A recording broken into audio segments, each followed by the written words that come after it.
উত্তর কোরিয়ার সর্বোচ্চ নেতা কিম জং উন এবার সরাসরি যুদ্ধের ভাষায় কথা বললেন। কোনো কূটনীতি না, কোনো ঘুরিয়ে পেঁচিয়ে কথা বলা না, স্পষ্ট ঘোষণা। ইরান যদি চায় উত্তর কোরিয়া মিসাইল দেবে, আর সেই মিসাইলই যথেষ্ট ইসরায়েলকে মাটির সঙ্গে মিশিয়ে দিতে। উত্তর কোরিয়ার সর্বোচ্চ নেতা কিম জং উনের সাম্প্রতিক ঘোষণাকে প্রথমেই অনেকে রাজনৈতিক নাটক ভেবেছিল, কিন্তু কয়েক ঘন্টার মধ্যেই স্পষ্ট হয়ে যায় এটা বক্তৃতা নয়, এটা পারমাণবিক বাস্তবতার ঘোষণা। বিশ্ব মানচিত্রের এক প্রান্ত থেকে ছুটে দেওয়া এক বাক্য, যার কম্পন টের পাচ্ছে এখন গোটা পৃথিবী। তিনি পরিষ্কার ভাষায় জানিয়ে দিয়েছেন, ইরান যদি একবার বলে আমাদের মিসাইল চাই, উত্তর কোরিয়া প্রশ্ন করবে না কেন, তারা প্রস্তুত থাকবে কিভাবে। এই কথার মানে হলো কূটনীতি নয়, এই কথার মানে যুদ্ধের লাইসেন্স। এই হুমকি এসেছে এমন এক মুহূর্তে যখন আমেরিকা ইসরায়েল তেহরানের উপর চাপ বাড়াচ্ছে। আকাশে নজরদারি, স্থলভাগে প্রস্তুতি, আর পর্দার আড়ালে একের পর এক অপারেশন।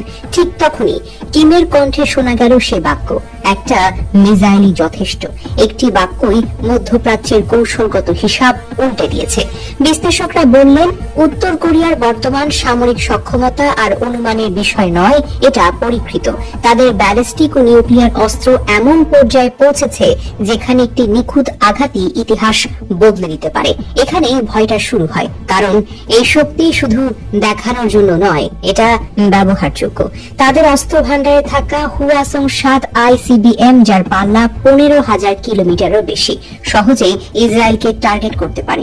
নিউক্লিয়ার ওয়ারহেড বহনে সক্ষম এই মিসাইল একটা আঘাতেই বড় শহরগুলোকে ধ্বংসস্তূপে পরিণত করতে পারে। এটা কোনো সিনেমার দৃশ্য নয়, এটা সামরিক পরিকল্পনার লেখার হিসাব। আর শুধু দূরপাল্লায় হুমকি নয়, KN-23, KN-24 short range ballistic missile, যেগুলো হাইপারসনিক গতিতে চলে, ইরানের হাতে পৌঁছানো মানে প্রতিরক্ষা ব্যবস্থার জন্য এক দুঃস্বপ্ন।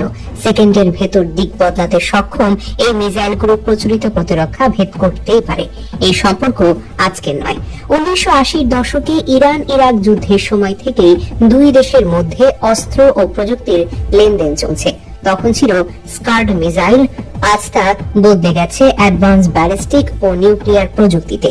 দীর্ঘদিনের এই জোট এখন প্রকাশ্যে এসেছে, এটাই সবচেয়ে ভয়ঙ্কর দিক। এর সঙ্গে যুক্ত হয়েছে আরো বড় শক্তির ছায়া।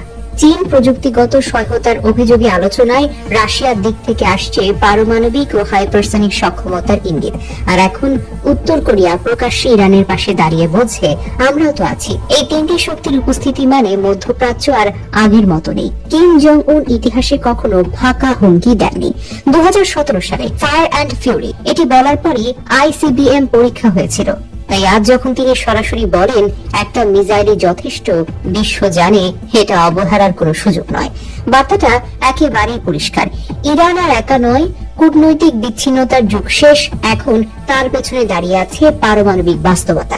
আমেরিকা ও ইসরায়েল বুঝতে শুরু করেছে এই সংঘর্ষ আর সীমিত হবে না। এই আগুন তারা জ্বালিয়েছিল, কিন্তু এখন সে আগুনের তাপ তাদের দিকেই ছুটে আসছে। যুদ্ধের শেষ কোথায় কেউ জানে না, তবে একটা বিষয় সুনিশ্চিত, এই অধ্যায়ে কোনো পক্ষই আর নিরাপদ নয়।